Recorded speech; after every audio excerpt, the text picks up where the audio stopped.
11 habits you pick up living in the Philippines. When in Rome, do as the Romans do.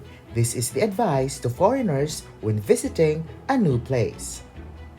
It's best to know the cultural habits of the locals and follow the customs of the people there, since no one wants to start off on the wrong foot.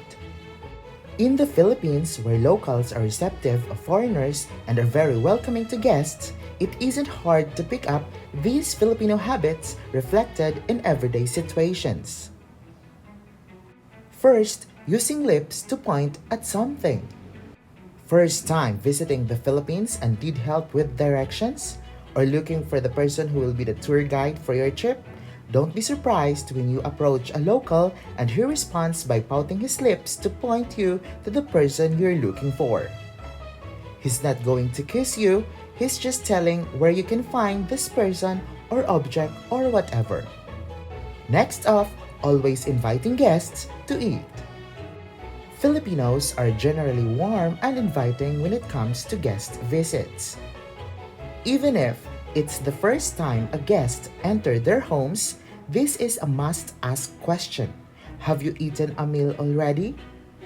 For some, they will assume you haven't eaten any food yet and will instantly invite you to have breakfast or lunch with them. They'll simply tell you, "Come, eat with us, we've prepared food already." Next off, being respectful to the elderly. It's a tradition rooted from the early days. As a way of courtesy and showing respect, younger people use the Filipino words opo to agree with the elderly. And they insert po at the end of a phrase or sentence when talking to someone older than him or her. Aside from saying po and opo, Filipinos also show courtesy by calling older persons ate, sister, or kuya, brother, even if there's no blood relation between them. In some familiar situations, Filipinos bow their heads and press their foreheads toward the hand of the elder as a sign of respect. Next off, eating rice 3 times a day. Rice is a staple food among Filipinos. They eat rice for breakfast, lunch, and dinner. In some cases, they eat rice in between meals or during snacks. Even if there's limited dish available, it's not a problem as long as rice is present, and they'll just use condiments such as toyo, soy sauce, suka, vinegar, or bagoong, shrimp paste to spice up a simple meal. For some though, they'd rather eat with their hands than use a fork and a spoon to eat their meals. Next off, buying and bringing pasalubong. It's always a must for Filipinos to give something to their friends and loved ones, whether a keychain, a souvenir shirt, or food from the place where they've recently traveled to. This special gift is called a pasalubong, souvenir, as a reminiscence of one's local or foreign travel experience. In these items, whether big or small, there lies a reminder that the person who gave a pasalubong remembered you despite your absence. Next off, using tabo, dipper, in restrooms. It's only in the Philippines where locals use a dipper or tabo as a primary hygiene tool in a bathroom for the purposes of bathing, personal cleansing, flushing the toilet, and cleaning the tiled floor.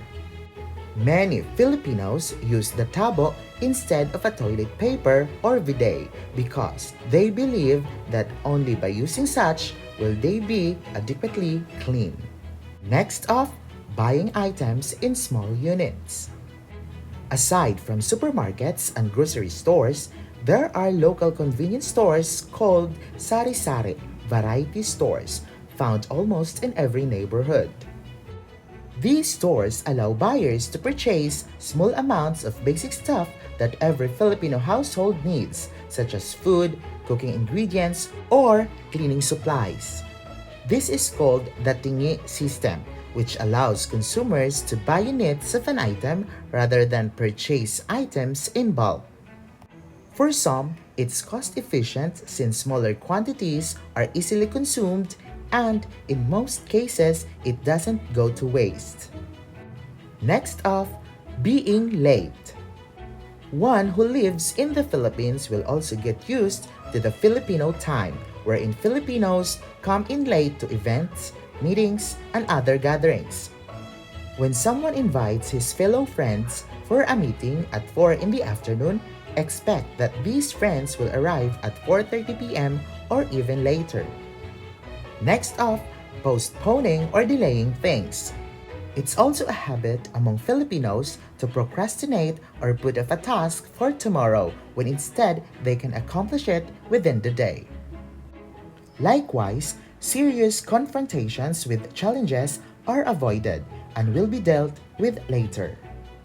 Hence, one may often heard Filipinos say, "Bahala na," come what may, when they don't feel confident about a task's outcome. Next off, attending gatherings all year round. As Filipinos are generally sociable and fun-loving, a foreigner or new visitor living in the Philippines will also get used to attending parties, town fiestas, and other events throughout the year. These events have become a way of giving thanks for an answered prayer, to pay it forward, or just to celebrate another milestone or achievement. They throw in big events and invite relatives, friends, and colleagues to join in the celebration. And of course, no event is complete without the karaoke. Filipinos love to sing while eating and or drinking. And finally, posing for or taking photos anytime, anywhere. The Philippines was recently named as the world's #1 country for spending time on social media. Filipinos love to stay connected with friends and their loved ones abroad.